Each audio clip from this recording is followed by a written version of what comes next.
cruelty shall cost thee thy life.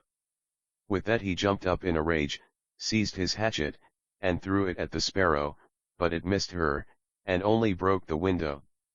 The sparrow now hopped in, perched upon the window seat, and cried, "Carter! It shall cost thee thy life." Then he became mad and blind with rage, and struck the window seat with such force that he cleft it in two, and as the sparrow flew from place to place, the carter and his wife were so furious, that they broke all their furniture, glasses, chairs, benches, the table, and at last the walls, without touching the bird at all.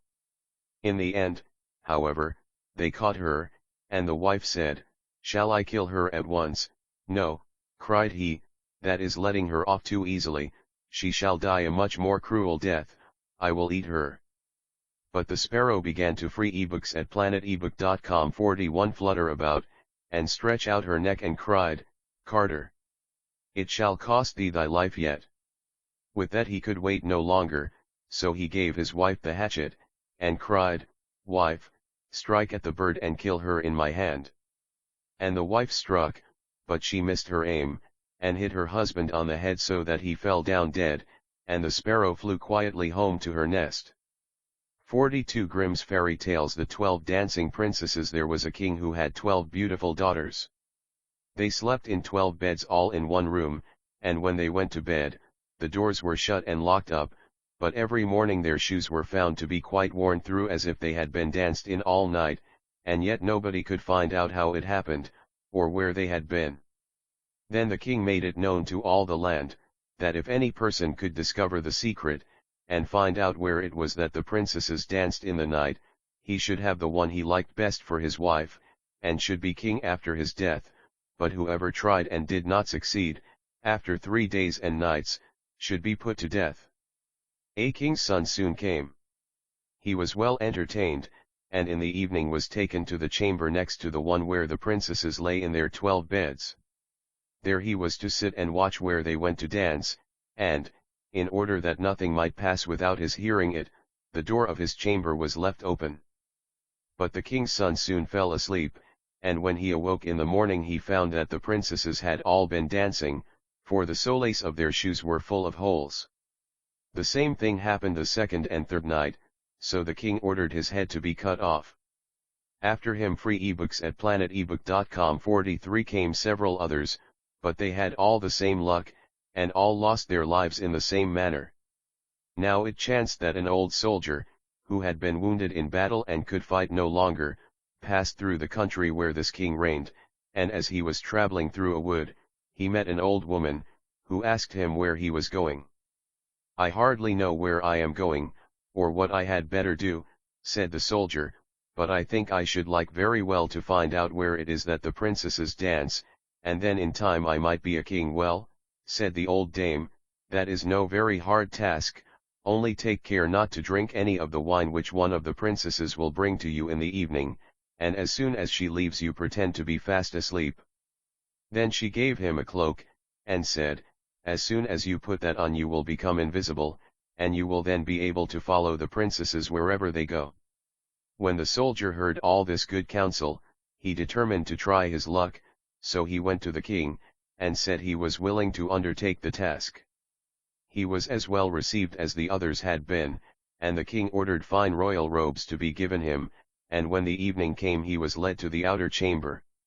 Just as he was going to lie down, the eldest of the princesses brought him a cup of wine, but the soldier threw it all away secretly, taking care not to drink a drop. Then he laid himself down on his bed, and in a little while began to snore very loud as if he was fast asleep. When the 12 princesses heard this they laughed heartily, and the eldest said, "This fellow 244 Grimm's Fairy Tales might have done a wiser thing than lose his life in this way." Then they rose up and opened their drawers and boxes, and took out all their fine clothes, and dressed themselves at the glass, and skipped about as if they were eager to begin dancing. But the youngest said, "I don't know how it is, while you are so happy I feel very uneasy, I am sure some mischance will befall us." "You simpleton," said the eldest, "you are always afraid, have you forgotten how many kings' sons have already watched in vain?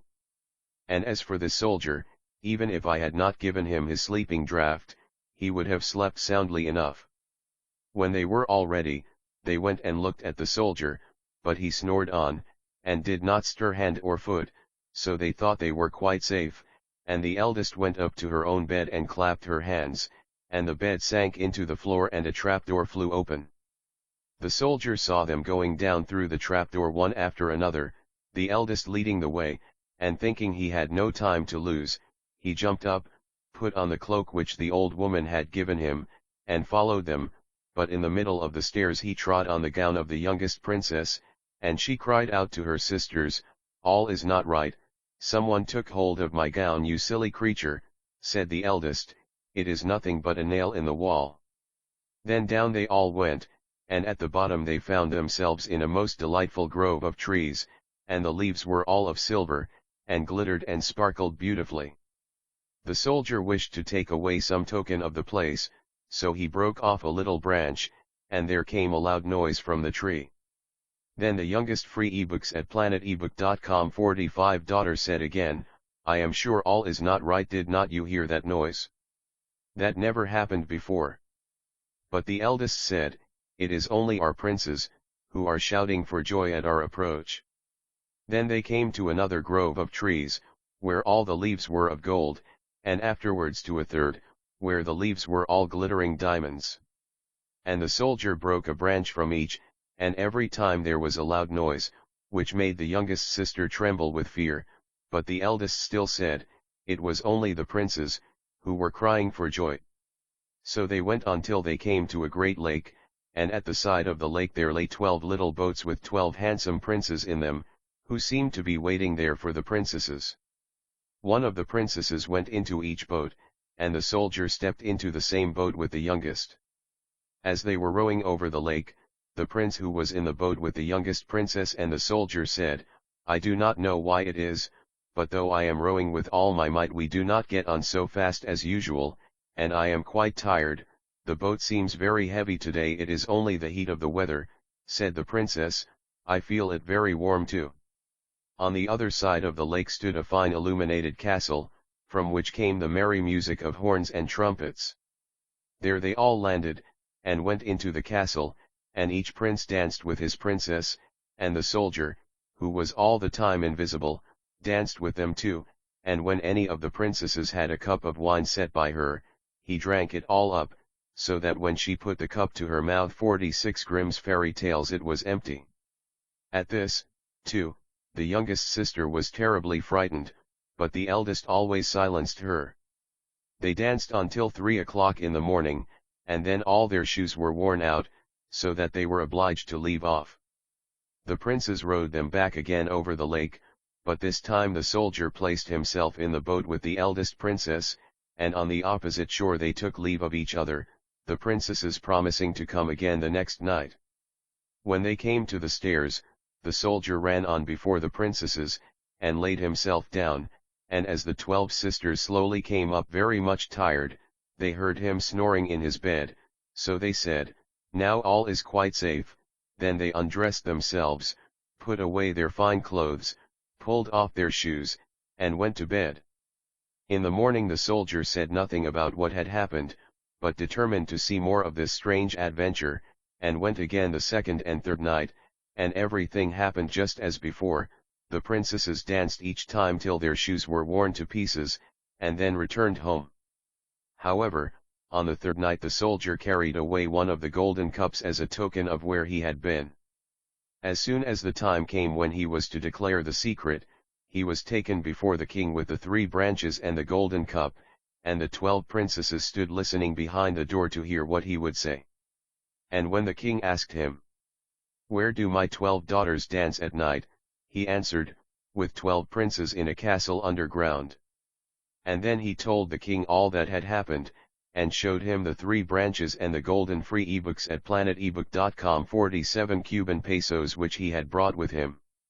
Then the king called for the princesses, and asked them whether what the soldier said was true, and when they saw that they were discovered, and that it was of no use to deny what had happened, they confessed it all. And the king asked the soldier which of them he would choose for his wife, and he answered, "I am not very young, so I will have the eldest. And they were married that very day, and the soldier was chosen to be the king's heir. 48 Grimm's Fairy Tales. The Fisherman and His Wife. There was once a fisherman who lived with his wife in a pigsty, close by the seaside. The fisherman used to go out all day long fishing, and one day, as he sat on the shore with his rod, looking at the sparkling waves and watching his line, all on a sudden his float was dragged away deep into the water, and in drawing it up he pulled out a great fish. But the fish said, "Pray let me live. I am not a real fish, I am an enchanted prince, put me in the water again, and let me go." "Oh, ho," said the man, "you need not make so many words about the matter, I will have nothing to do with a fish that can talk, so swim away, sir, as soon as you please." Then he put him back into the water, and the fish darted straight down to the bottom, and left a long streak of blood behind him on the wave. When the fisherman went home to his wife in the pigsty, he told her how he had caught a great fish, and how it had told him it was an enchanted prince, and how, on hearing it speak, he had let it go again. "Did not you ask it for anything?" said the wife. "We live very wretchedly here, in this nasty dirty pigsty. Do go back and tell the fish we want a snug little cottage." The fisherman did not much like the business, however. Free ebooks at planetebook.com. 49 He went to the seashore, and when he came back there the water looked all yellow and green. And he stood at the water's edge, and said, "O man of the sea, hearken to me. My wife Ilsebil will have her own will, and hath sent me to beg a boon of thee." Then the fish came swimming to him, and said, "Well, what is her will? What does your wife want?" "Ah," said the fisherman, "she says that when I had caught you, I ought to have asked you for something before I let you go. She does not like living any longer in the pigsty, and wants a snug little cottage. Go home, then," said the fish, "she is in the cottage already." So the man went home, and saw his wife standing at the door of a nice trim little cottage. Come in," said she, "is not this much better than the filthy pigsty we had?" And there was a parlor, and a bedchamber, and a kitchen, and behind the cottage there was a little garden, planted with all sorts of flowers and fruits, and there was a courtyard behind, full of ducks and chickens. "Ah," said the fisherman, "how happily we shall live now, we will try to do so, at least," said his wife. Everything went right for a week or two, and then Dame Ilsebil said, "Husband, there is not near room enough for us in this cottage, the courtyard and the garden are a great deal too small. I should like to have a large stone castle to 50 Grimm's Fairy Tales live in." "Go to the fish again and tell him to give us a castle, wife," said the fisherman. "I don't like to go to him again, for perhaps he will be angry. We ought to be easy with this pretty cottage to live in." "Nonsense," said the wife, "he will do it very willingly, I know. Go along and try." The fisherman went, but his heart was very heavy, and when he came to the sea, it looked blue and gloomy, though it was very calm, and he went close to the edge of the waves, and said, "O man of the sea, hearken to me. My wife Ilsebil will have her own will, and hath sent me to beg a boon of thee." "Well, what does she want now?" said the fish. "Ah," said the man, dolefully, "my wife wants to live in a stone castle." "Go home, then," said the fish, "she is standing at the gate of it already." So away went the fisherman, and found his wife standing before the gate of a great castle. "See," said she, "is not this grand?" With that they went into the castle together, and found a great many servants there, and the rooms all richly furnished, and full of golden chairs and tables, and behind the castle was a garden, and around it was a park half a mile long, full of sheep and goats and hares, and deer, and in the courtyard were stables and cowhouses. "Well," said the man, "now we will live cheerful and happy in this beautiful castle for the rest of our lives." "Perhaps we free ebooks at planetebook.com. 51 May, said the wife, "but let us sleep upon it, before we make up our minds to that." So they went to bed. The next morning when Dame Ilsebil awoke it was broad daylight, and she jogged the fisherman with her elbow, and said, "Get up, husband, and bestir yourself, for we must be king of all the land. Wife, wife, said the man, why should we wish to be the king? I will not be king. Then I will, said she. But, wife, said the fisherman, how can you be king? The fish cannot make you a king. Husband, said she, say no more about it, but go and try. I will be king. So the man went away quite sorrowful to think that his wife should want to be king. This time the sea looked a dark grey color, and was overspread with curling waves and the ridges of foam, as he cried out, O man of the sea! Hearken to me. My wife Ilsebil will have her own will, and hath sent me to beg a boon of thee. Well, what would she have now? Said the fish. Alas, said the poor man, my wife wants to be king. Go home, said the fish, she is king already. Then the fisherman went home, and as he came close to the palace he saw a troop of soldiers, and heard the sound of drums and trumpets. And when he went in he saw his wife sitting on a throne of gold and diamonds, with a golden crown upon her head, and on each side of her stood 652 Grimm's fairy tales fair maidens, each a head taller than the other. Well, wife, said the fisherman, are you king? Yes, said she, I am king. And when he had looked at her for a long time, he said, Ah, wife! What a fine thing it is to be king! Now we shall never have anything more to wish for as long as we live. I don't know how that may be, said she, never is a long time. I am king, it is true, but I begin to be tired of that, and I think I should like to be emperor. Alas, wife! Why should you wish to be emperor? Said the fisherman. Husband, said she, go to the fish.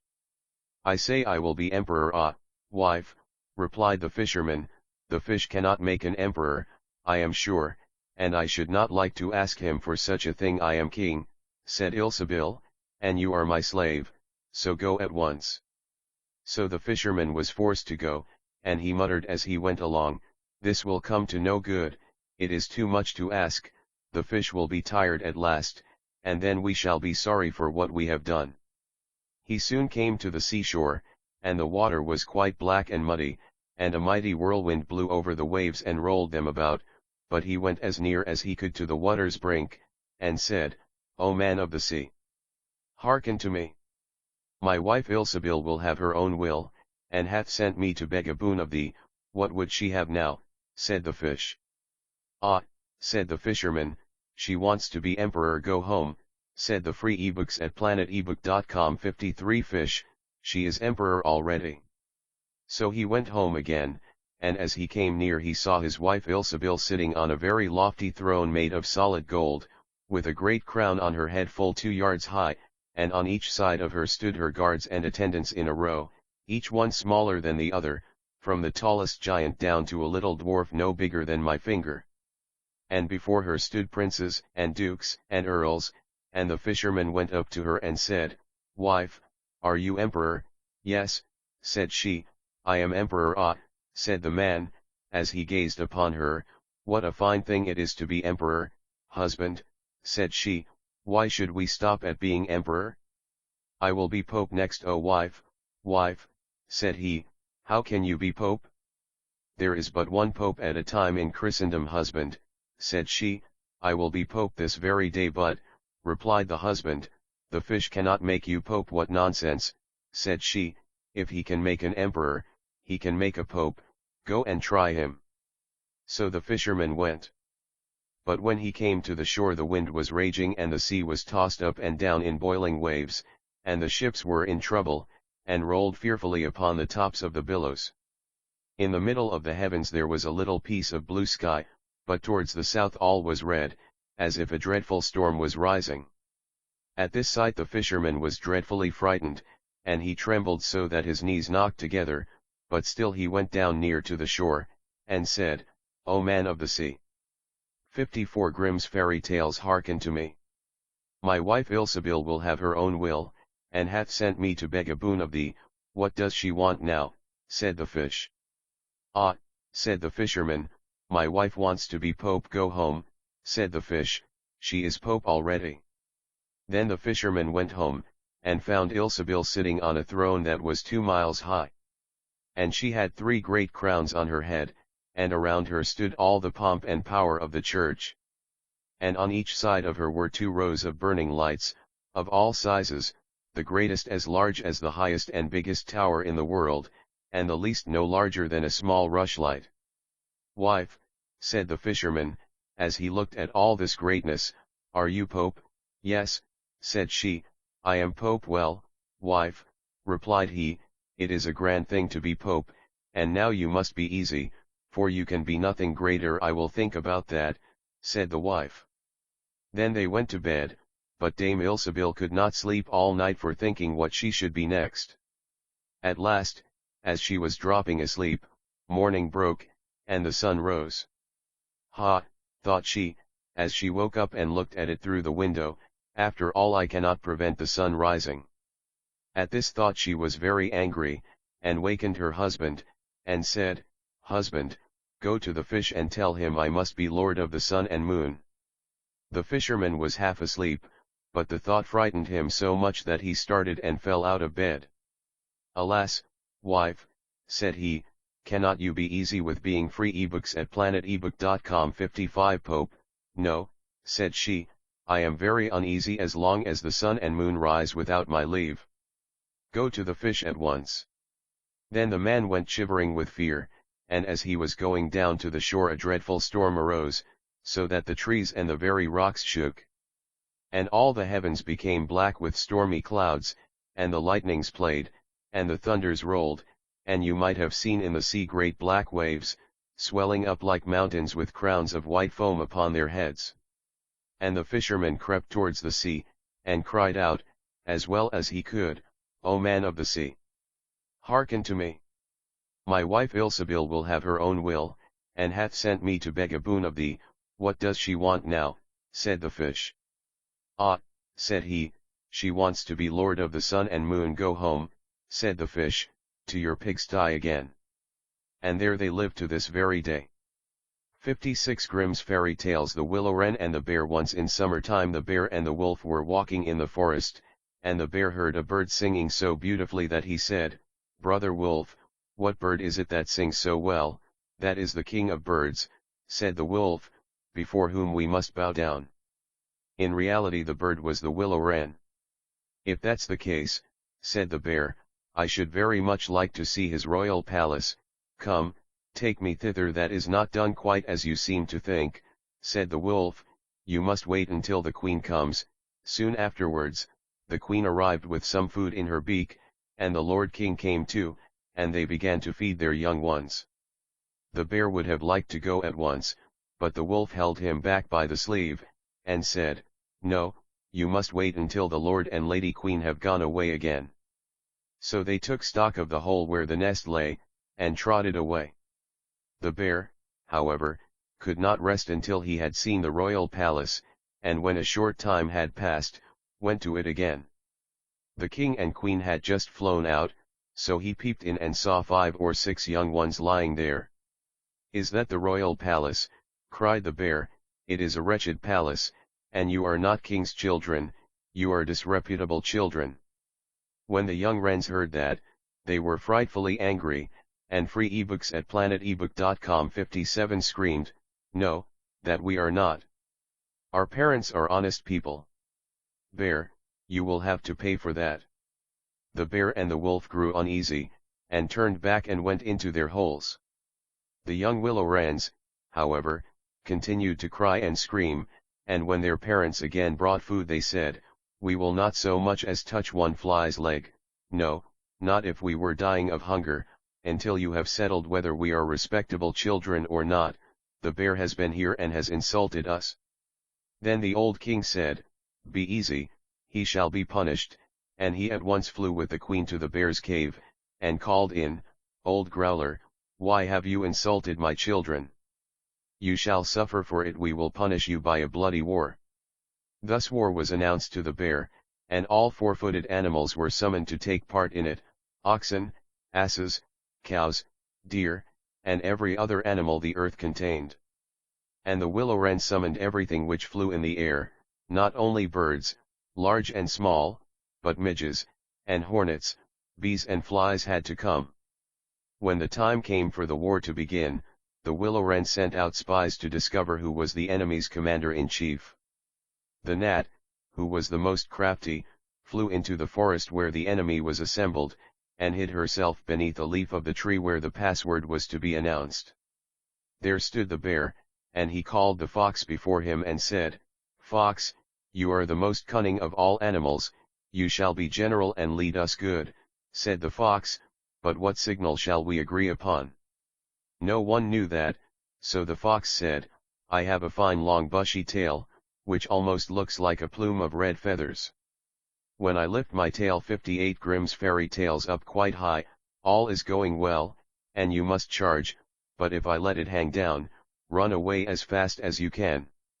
When the gnat had heard that, she flew away again, and revealed everything, down to the minutest detail, to the willow wren.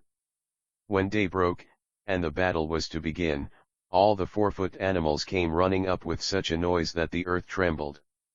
The willow wren with his army also came flying through the air with such a humming and whirring and swarming that every one was uneasy and afraid, and on both sides they advanced against each other.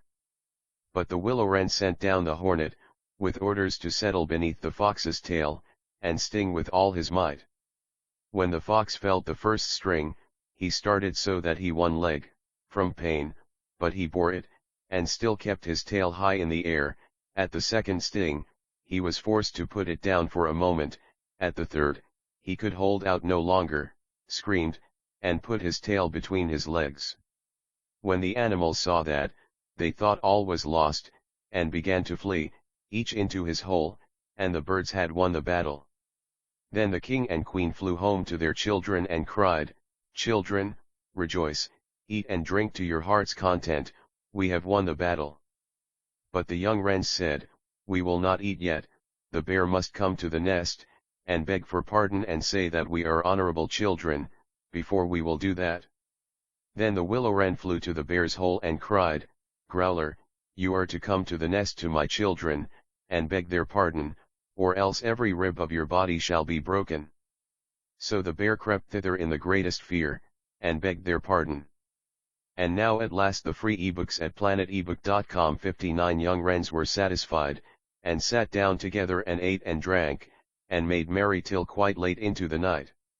60 Grimm's Fairy Tales. The Frog Prince. One fine evening a young princess put on her bonnet and clogs, and went out to take a walk by herself in a wood, and when she came to a cool spring of water, that rose in the midst of it, she sat herself down to rest a while. Now she had a golden ball in her hand, which was her favorite plaything, and she was always tossing it up into the air, and catching it again as it fell. After a time she threw it up so high that she missed catching it as it fell, and the ball bounded away, and rolled along upon the ground, till at last it fell down into the spring. The princess looked into the spring after her ball, but it was very deep, so deep that she could not see the bottom of it. Then she began to bewail her loss, and said, "Alas! If I could only get my ball again, I would give all my fine clothes and jewels, and everything that I have in the world." Whilst she was speaking, a frog put its head out of the water, and said, "Princess, why do you weep so bitterly?" "Alas," said she, "what can you do for me, you nasty frog? My golden ball has fallen into the spring." The frog said, "I want not your pearls, and jewels, and fine clothes, but if you will love me, and let me live with you and eat from off your golden plate, and sleep upon your bed, I will bring you your ball again." "What nonsense," thought the princess, "this silly frog is talking. He can never even get out of the spring." To free ebooks at planetebook.com 61 Visit me, though he may be able to get my ball for me, and therefore I will tell him he shall have what he asks. So she said to the frog, "Well, if you will bring me my ball, I will do all you ask." Then the frog put his head down, and dived deep under the water, and after a little while he came up again, with the ball in his mouth, and threw it on the edge of the spring. As soon as the young princess saw her ball, she ran to pick it up, and she was so overjoyed to have it in her hand again, that she never thought of the frog, but ran home with it as fast as she could. The frog called after her, "Stay, princess, and take me with you as you said, but she did not stop to hear a word. The next day, just as the princess had sat down to dinner, she heard a strange noise, tap, tap, plash, plash, as if something was coming up the marble staircase, and soon afterwards there was a gentle knock at the door, and a little voice cried out and said, "Open the door, my princess dear, open the door to thy true love here. And mind the words that thou and I said by the fountain cool, in the greenwood shade." Then the princess ran to the door and opened it, and there she saw the frog, whom she had quite forgotten.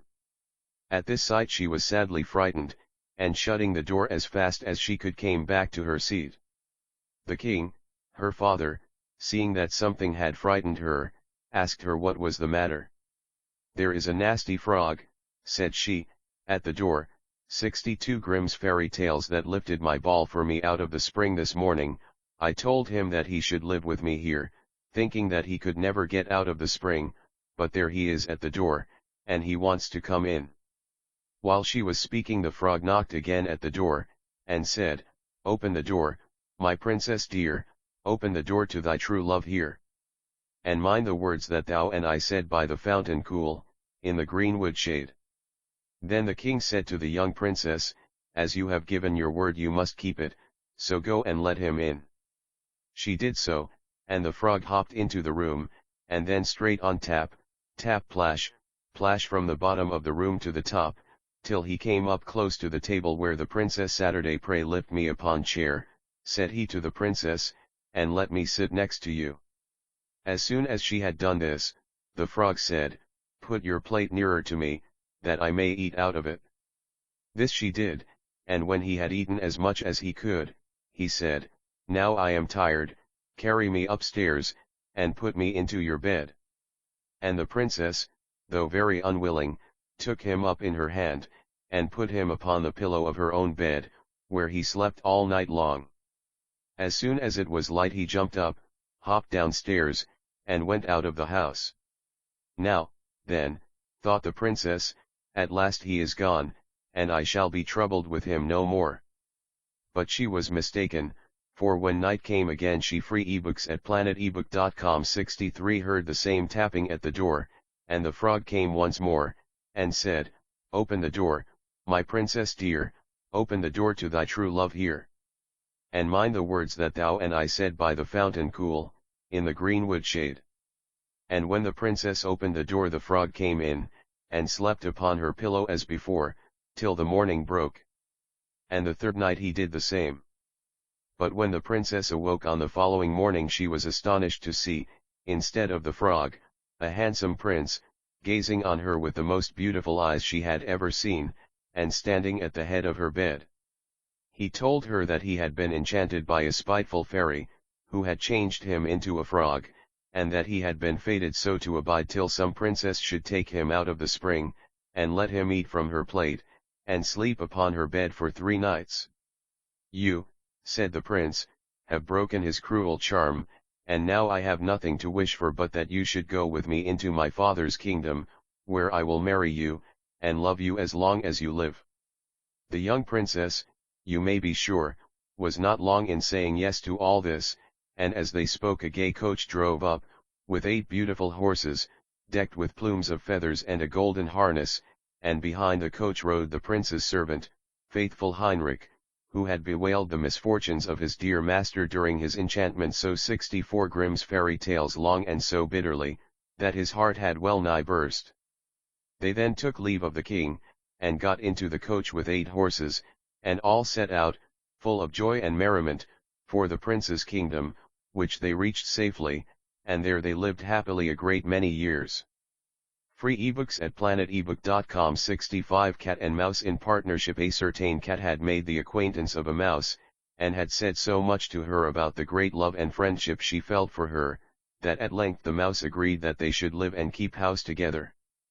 "But we must make a provision for winter, or else we shall suffer from hunger," said the cat, "and you, little mouse, cannot venture everywhere, or you will be caught in a trap some day." The good advice was followed, and a pot of fat was bought, but they did not know where to put it. At length, after much consideration, the cat said, I know no place where it will be better stored up than in the church, for no one dares take anything away from there. We will set it beneath the altar, and not touch it until we are really in need of it." So the pot was placed in safety, but it was not long before the cat had a great yearning for it, and said to the mouse, "I want to tell you something, little mouse. My cousin has brought a little son into the world, and has asked me to be godmother. He is white with brown spots, and I am to hold him over the font at the christening. Let me go out today, and you look after the house by yourself." "Yes, yes," answered the mouse, "by all means go, and if you get anything very good to eat, think of me. I should like a drop of sweet red christening wine." 66 Grimm's Fairy Tales myself. All this, however, was untrue. The cat had no cousin, and had not been asked to be godmother. She went straight to the church, stole to the pot of fat, began to lick at it, and licked the top of the fat off. Then she took a walk upon the roofs of the town, looked out for opportunities, and then stretched herself in the sun, and licked her lips whenever she thought of the pot of fat, and not until it was evening did she return home. "Well, here you are again," said the mouse, "no doubt you have had a merry day." "All went off well," answered the cat. "What name did they give the child?" "Top off," said the cat quite coolly. "Top off," cried the mouse, "that is a very odd and uncommon name. Is it a usual one in your family?" "What does that matter?" said the cat. "It is no worse than Crumb Stealer, as your godchildren are called." Before long the cat was seized by another fit of yearning. She said to the mouse, "You must do me a favor, and once more manage the house for a day alone. I am again asked to be godmother, and, as the child has a white ring round its neck, I cannot refuse." The good mouse consented, but the cat crept behind the town walls to the church, and devoured half the pot of fat. "Nothing ever seems so good as what one keeps to oneself," said she, and was quite satisfied with her day's work. When she went home the mouse inquired, "And what was the child christened?" "Half done," answered the cat. "Half done? What are you saying? I never heard the name in my life. I'll wager anything it is not in the calendar." The cat's mouth soon began to water for some more licking. "All good things go in threes," said she. "I am asked to free ebooks at planetebook.com. 67 Stand godmother again. The child is quite black, only it has white paws, but with that exception, it has not a single white hair on its whole body. This only happens once every few years. You will let me go, won't you, Top off?" "Half done," answered the mouse. "They are such odd names, they make me very thoughtful." "You sit at home," said the cat, "in your dark grey fur coat and long tail, and are filled with fancies. That's because you do not go out in the daytime." During the cat's absence the mouse cleaned the house, and put it in order, but the greedy cat entirely emptied the pot of fat. "When everything is eaten up one has some peace," said she to herself, and well filled and fat she did not return home till night. The mouse at once asked what name had been given to the third child. "It will not please you more than the others," said the cat. "He is called Algon." "Algon," cried the mouse, "that is the most suspicious name of all. I have never seen it in print. Algon, what can that mean?" And she shook her head, curled herself up, and lay down to sleep. From this time forth no one invited the cat to be godmother, but when the winter had come and there was no longer anything to be found outside, the mouse thought of their provision, and said, "Come, cat, we will go to our pot of fat which we have stored up for ourselves. We shall enjoy that." "Yes," answered the cat, "you will enjoy it as much as you would enjoy sticking that dainty tongue of yours out of the window." They set out on their way, but when they arrived, the pot of fat certainly was still in its place, but it was empty. "Alas," said the mouse, "now I see what has happened, now it comes to light. You a true friend. You have devoured 68 Grimm's fairy tales all when you were standing godmother. First top off, then half done, then will you hold your tongue?" cried the cat. "One word more, and I will eat you too." Algon was already on the poor mouse's lips. Scarcely had she spoken it before the cat sprang on her, seized her, and swallowed her down. Verily, that is the way of the world. Free ebooks at planetebook.com. 69 The Goose Girl. The king of a great land died, and left his queen to take care of their only child. This child was a daughter, who was very beautiful, and her mother loved her dearly, and was very kind to her. And there was a good fairy too, who was fond of the princess, and helped her mother to watch over her. When she grew up, she was betrothed to a prince who lived a great way off, and as the time drew near for her to be married, she got ready to set off on her journey to his country. Then the queen her mother, packed up a great many costly things, jewels, and gold, and silver, trinkets, fine dresses, and in short everything that became a royal bride. And she gave her a waiting maid to ride with her, and give her into the bridegroom's hands, and each had a horse for the journey. Now the princess's horse was the fairy's gift, and it was called Falada, and could speak. When the time came for them to set out, the fairy went into her bedchamber, and took a little knife, and cut off a lock of her hair, and gave it to the princess, and said, "Take care of it, dear child, for it is a charm that may be of use to you on the road." Then they all took a sorrowful leave of the princess, and she put the lock of hair into her bosom, got upon her horse, and set off on her journey to her bridegroom's kingdom. One day, as they were riding along by a brook, the Prince 70 Grimm's fairy tale Cess began to feel very thirsty, and she said to her maid, "Pray get down, and fetch me some water in my golden cup out of yonder brook, for I want to drink." "Nay," said the maid, "if you are thirsty, get off yourself, and stoop down by the water and drink, I shall not be your waiting maid any longer."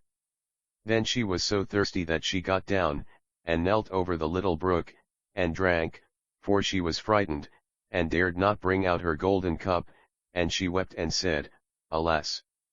What will become of me?" And the lock answered her, and said, "Alas! Alas! If thy mother knew it, sadly, sadly, would she rue it?"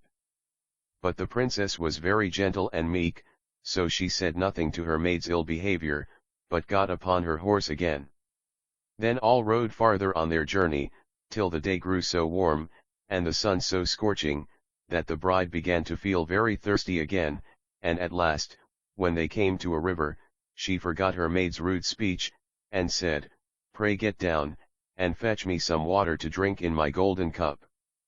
But the maid answered her, and even spoke more haughtily than before, "Drink if you will, but I shall not be your waiting maid."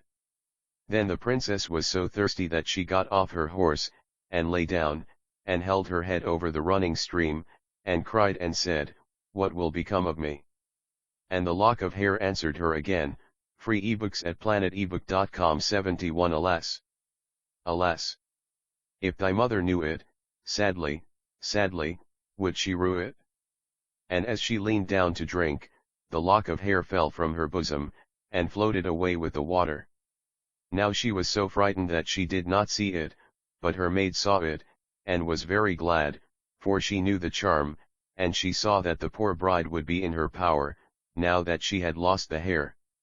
So when the bride had done drinking, and would have got upon Falada again, the maid said, "I shall ride upon Falada, and you may have my horse instead." So she was forced to give up her horse, and soon afterwards to take off her royal clothes and put on her maid's shabby ones. At last, as they drew near the end of their journey, this treacherous servant threatened to kill her mistress if she ever told anyone what had happened. But Falada saw it all, and marked it well. Then the waiting maid got upon Falada, and the real bride rode upon the other horse, and they went on in this way till at last they came to the royal court. There was great joy at their coming, and the prince flew to meet them, and lifted the maid from her horse, thinking she was the one who was to be his wife, and she was led upstairs to the royal chamber, but the true princess was told to stay in the court below. Now the old king happened just then to have nothing else to do, so he amused himself by sitting at his kitchen window, looking at what was going on, and he saw her in the courtyard. As she looked very pretty, and too delicate 72 Grimm's fairy tales for a waiting maid, he went up into the royal chamber to ask the bride who it was she had brought with her, that was thus left standing in the court below. I brought her with me for the sake of her company on the road, said she. Pray give the girl some work to do, that she may not be idle. The old king could not for some time think of any work for her to do, but at last he said, I have a lad who takes care of my geese, she may go and help him. Now the name of this lad, that the real bride was to help in watching the king's geese, was Curdken. But the false bride said to the prince, Dear husband, pray do me one piece of kindness. That I will, said the prince. Then tell one of your slaughterers to cut off the head of the horse I rode upon, for it was very unruly, and plagued me sadly on the road. But the truth was, she was very much afraid lest Falada should some day or other speak, and tell all she had done to the princess. She carried her point, and the faithful Falada was killed, but when the true princess heard of it, she wept, and begged the man to nail up Falada's head against a large dark gate of the city, through which she had to pass every morning and evening, that there she might still see him sometimes. Then the slaughterer said he would do as she wished, and cut off the head, and nailed it up under the dark gate. Early the next morning, as she and Curdken went out through the gate, she said sorrowfully, Falada, Falada, there thou hangest, and the head answered, Free ebooks at planetebook.com 73 Bride, bride, there thou gangest. Alas! Alas! If thy mother knew it, sadly, sadly, would she rue it? Then they went out of the city, and drove the geese on. And when she came to the meadow, she sat down upon a bank there, and let down her waving locks of hair, which were all of pure silver, and when Curdken saw it glitter in the sun, he ran up, and would have pulled some of the locks out, but she cried, Blow, breezes, blow. Let Curdken's hat go. Blow, breezes, blow. Let him after it go. O'er hills, dales, and rocks, away be it whirledy till the silvery locks are all combedy and curledy. Then there came a wind, so strong that it blew off Curdken's hat, and away it flew over the hills, and he was forced to turn and run after it, till, by the time he came back, she had done combing and curling her hair, and had put it up again safe. Then he was very angry and sulky, and would not speak to her at all, but they watched the geese until it grew dark in the evening, and then drove them homewards. The next morning, as they were going through the dark gate, the poor girl looked up at Falada's head, and cried, 74 Grimm's Fairy Tales Falada, Falada, there thou hangest, and the head answered, Bride, bride, there thou gangest. Alas! Alas! If thy mother knew it, sadly, sadly, would she rue it? Then she drove on the geese, and sat down again in the meadow, and began to comb out her hair as before, and Curdken ran up to her, and wanted to take hold of it, but she cried out quickly, Blow, breezes, blow. Let Curdken's hat go. Blow, breezes, blow. Let him after it go.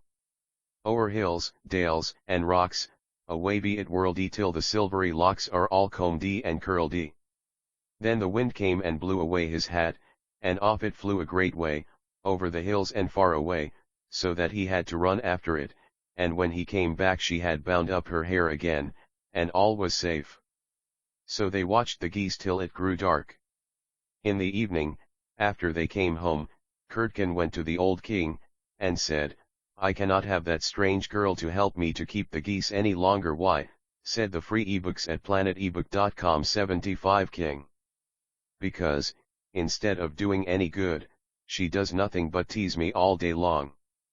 Then the king made him tell him what had happened.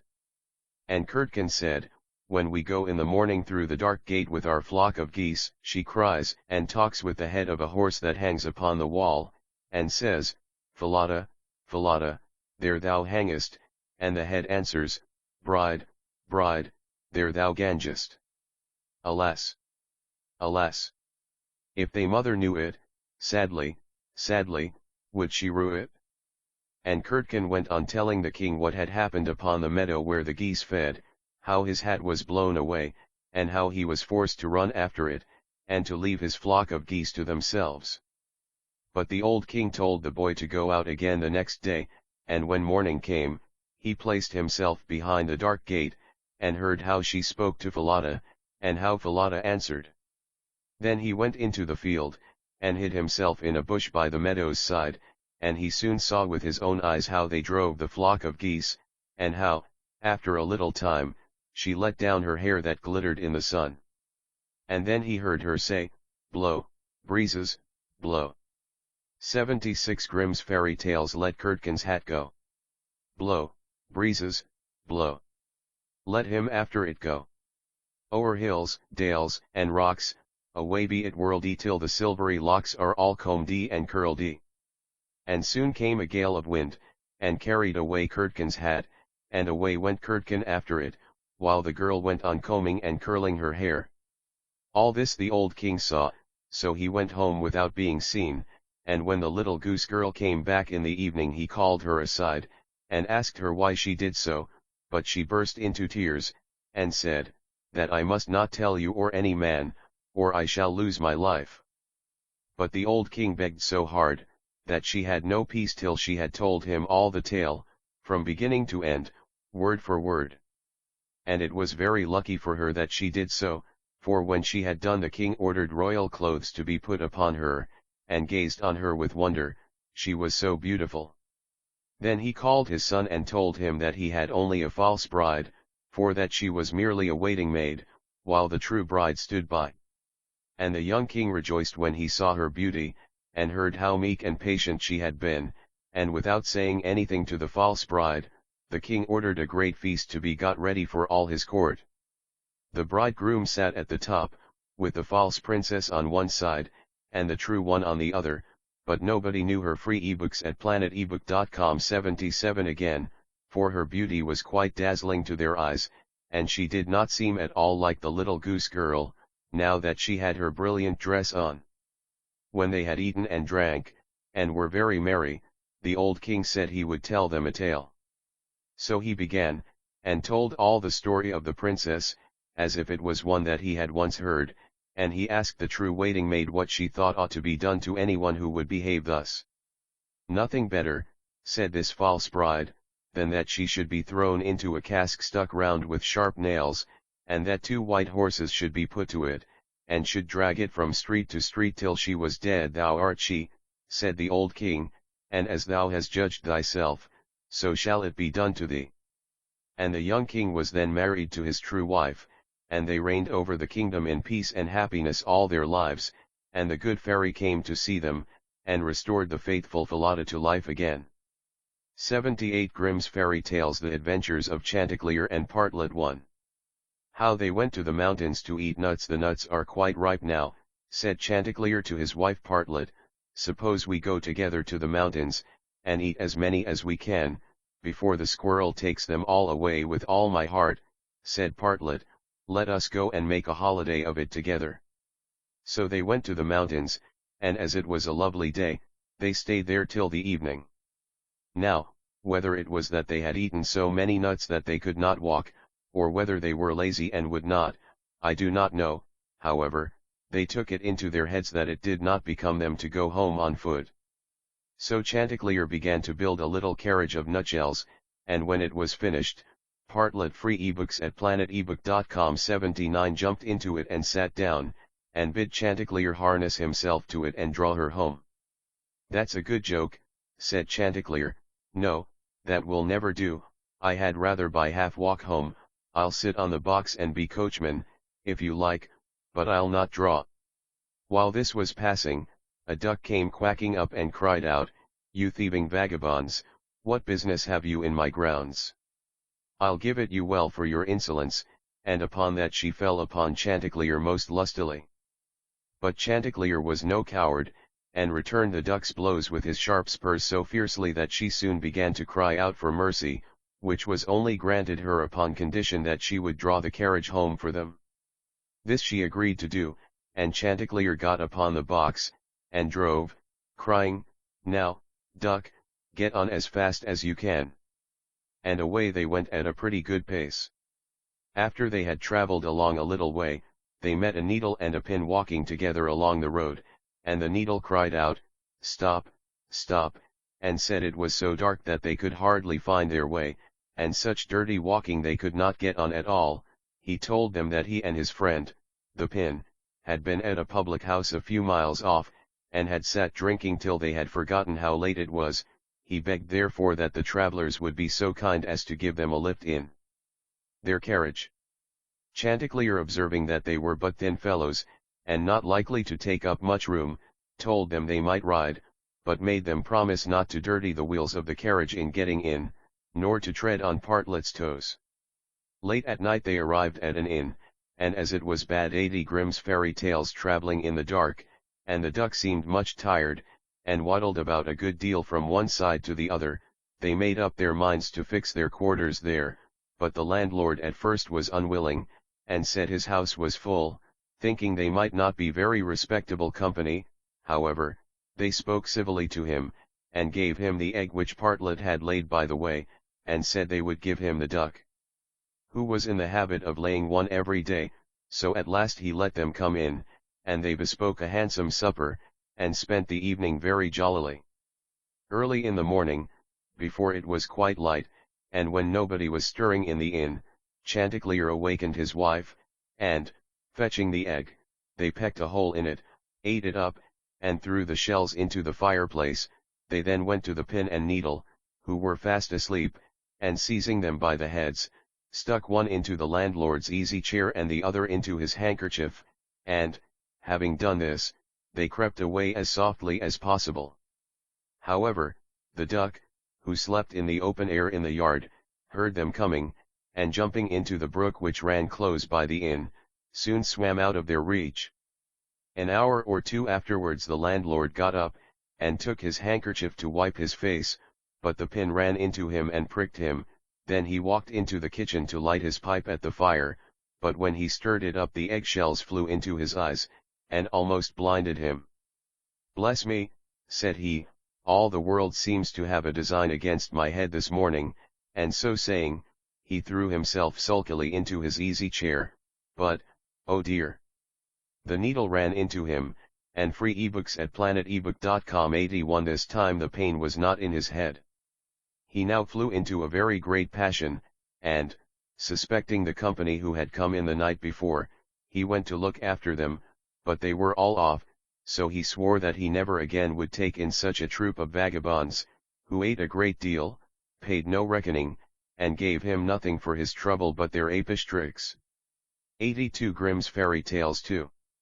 How Chanticleer and Partlet went to visit Mr. Corbay's another day. Chanticleer and Partlet wished to ride out together, so Chanticleer built a handsome carriage with 4 red wheels, and harnessed 6 mice to it, and then he and Partlet got into the carriage, and away they drove. Soon afterwards a cat met them, and said, "Where are you going?" And Chanticleer replied, "All on our way a visit to pay to Mr. Korbes, the fox, today." Then the cat said, "Take me with you." Chanticleer said, "With all my heart. Get up behind, and be sure you do not fall off. Take care of this handsome coach of mine, nor dirty my pretty red wheels so fine. Now, mice, be ready, and, wheels, run steady. For we are going a visit to pay free ebooks at planetebook.com 83 to Mr. Korbes, the fox, today." Soon after came up a millstone, an egg, a duck, and a pin, and Chanticleer gave them all leave to get into the carriage and go with them. When they arrived at Mr. Korbes's house, he was not